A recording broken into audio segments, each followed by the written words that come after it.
Allora, colonnello, quali sono i progressi scientifici che stanno permettendo ai RIS di compiere il loro lavoro?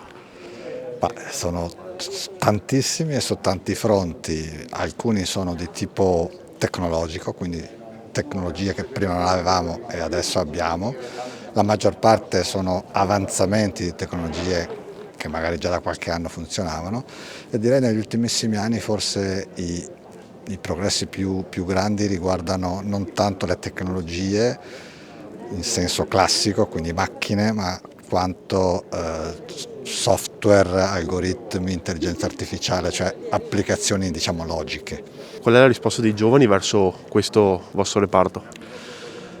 Devo dire che ovviamente ci fa piacere, l'interesse è enorme, c'è tantissimo interesse, spesso un interesse solo diciamo così, generico, culturale, ma non di rado è anche un interesse proprio professionale, cioè l'interesse ad avere come prospettiva professionale il lavoro da noi.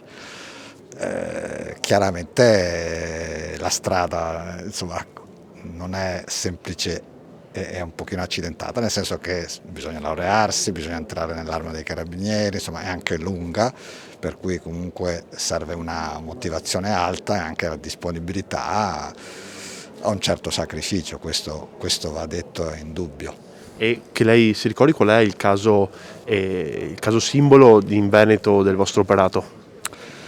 Noi abbiamo trattato tantissimi casi, forse ecco, negli ultimi anni un caso che insomma un paio di casi non lontano da qui, da Treviso, che abbiamo trattato, entrambi peraltro risolti, sono il duplice omicidio, il duplice omicidio a Legnano, Sabbiadoro, di quella coppia di signori di una certa età stati uccisi nella loro casa, e anche a Gorgo de Monticano, che è stato un altro insomma, fatto veramente efferato, e siamo intervenuti sia come sopralluogo che come accertamenti tecnici in entrambi i casi, e in entrambi i casi credo siano in questa sede immagino insomma, ricordati, sono finiti diciamo, dal punto di vista giudiziario positivamente, nel senso che i responsabili sono stati assicurati alla giustizia.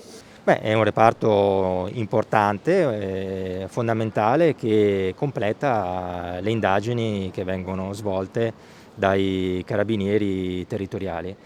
È stato conosciuto attraverso le fiction televisive ed è una professione avvincente e molto qualificante.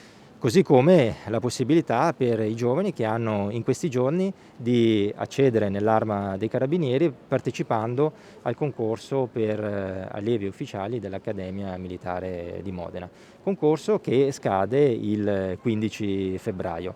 Informazioni tutte che possono essere riperite sul sito dell'Arma dei Carabinieri.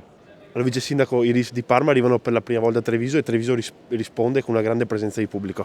Assolutamente sì, un palazzo di 300 gremito per quanto oggi la normativa consente in presenza, e quindi un grande successo che testimonia l'interesse e la curiosità che i RIS di Parma suscitano nel pubblico, peraltro interesse e curiosità assolutamente legittimati da un lavoro costante ed eccellente che viene svolto e noto a noi tutti. E questa presenza qua significa anche una grande sinergia tra il comune di Treviso e comunque l'Arma dei Carabinieri. Non per niente Treviso è una delle città più sicure.